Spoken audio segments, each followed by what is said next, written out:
Well, let's begin with a look at something many people are calling the beginning of a beautiful friendship, but which simultaneously is getting others to put on their hazard lights.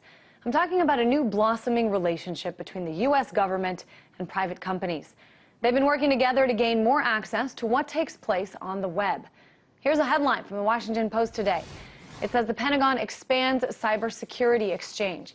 Essentially, as many as 1,000 defense contractors might volunteer to share some previously classified information with the Pentagon to try to crack down on cyber threats.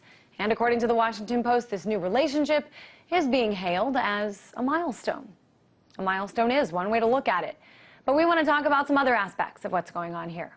And for that, I'm joined by Tim Karr, a Senior Director of Strategy for Free Press. Hey, Tim, we're talking about companies like Verizon Wireless, companies like AT&T. This is companies that I use, that I know most people use for their telephone and internet services. They've already participated in a pilot program. They plan to continue cooperating. Break down for me, Tim, what's going on here? Well, I think increasingly what we're seeing that our threats to privacy now are increasingly not coming directly from government or corporations, but them working together. And when you're looking at a company like Verizon or AT&T, you're talking about the leading internet and telecommunications provider in the United States. The one thing, though, you need to be clear about this sharing is whether they're sharing information between the first party, which would be the government, and the second party, which would be the company, or are they also including the third party, which would be the consumers that use those companies? And that's where we need to look very carefully at this new arrangement to make sure that in the sharing of information, they're not sharing our personal information, our private data, in ways that would threaten our free speech rights, our civil rights, and things like that. So you think that there's actually a reason to be concerned about, for example, you know, the shoes that I search for online being shared, you know, when it becomes clear that I'm not a cyber threat, you think that that information could then be passed on for marketing purposes?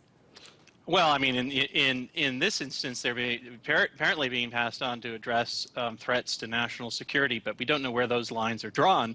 So, in fact, if you are buying a pair of shoes from a certain vendor, who knows whether or not that information gets shared in the mix? I mean, there's an effort in Congress right now, just passed the House, the Cyber Information Sharing and Protection Act, which passed a couple of weeks ago, which would allow companies and government to work together and share information in this way. And the question that we need to ask, and that groups like Free Press and other civil rights groups are asking, is like, where do you draw the line?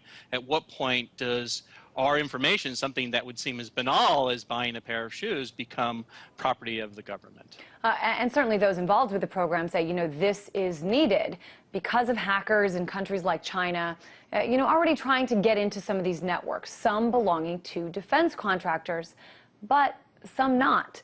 How do you think the DoD, I mean, should deal with this? I mean, certainly those threats are out there. Do they just need to make, you know, sort of the language a little less murky here? I think there needs to be a great deal more transparency in how this information is shared. When this legislation gets introduced in Congress, oftentimes it's drafted in back rooms without the consultation of the public. There are a number of civil rights groups out there that would be very interested in learning the details here to make sure that our rights are not being transgressed upon. So there needs to be more transparency. It is a matter of national security, but when it comes to our own civil rights, those should come first. And Tim, you mentioned CISPA passing in the House late April. Certainly a similar version, not the same, is being sort of worked on, drafted in the Senate. One of the provisions in the House that's somewhat controversial is that some businesses that choose to share their information with the government would be given legal immunity when they do choose to share that data. Talk about why this is concerning.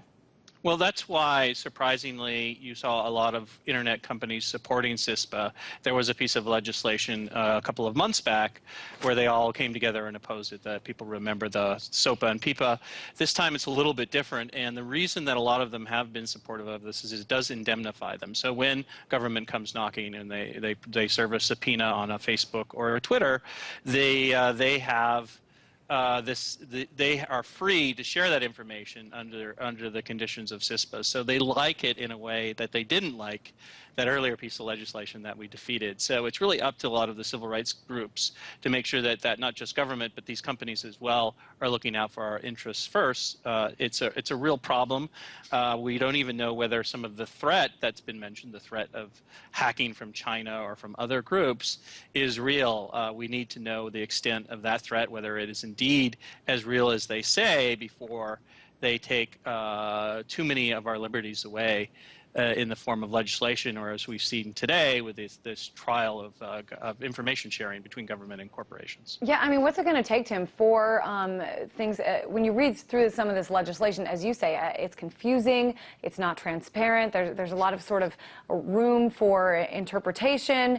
What's it going to take for some of these things to be spelled out plain and simple? You mentioned SOPA and PIPA, the Stop Online Piracy Act, Protect IP Act. It wasn't until some of the large websites staged an internet blackout that people started to say, hey, wait a minute, I'm concerned about this.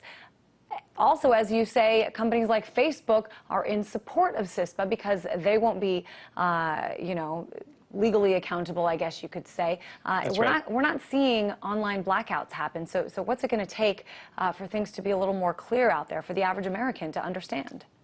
Well, I think it's going to take an awakening, not only of consumers, and we've seen that to some extent. People have really been able to take action, to write their members of Congress, to send letters, to call members of Congress. But we need not only an awakening amongst online freedom advocates, people around the world who care about this stuff, but we also need members of Congress to awake as well and understand that we are a legitimate political constituency, that there are people out there who care about issues like net neutrality, we care about our rights to privacy, and we care about our online freedoms to the extent that they need to represent us and make sure that there's a balance between what consumers want, what internet users want, and what government might need for national security, or what corporations might need to further their business interests. And as of now, we don't quite have that balance yet, and we need to continue to organize online freedom advocates, people around the world, so that our voice is heard. Certainly, it's tough sometimes. We talk about this on the show all the time. And one of the things I hear over and over again from people, well, you know, I'm not doing anything wrong, so I shouldn't care. But there are, in fact, reasons that everyone should care about what's going on. Tim Karr, Senior Director of Strategy for Free Press. Thanks so much. Thank you.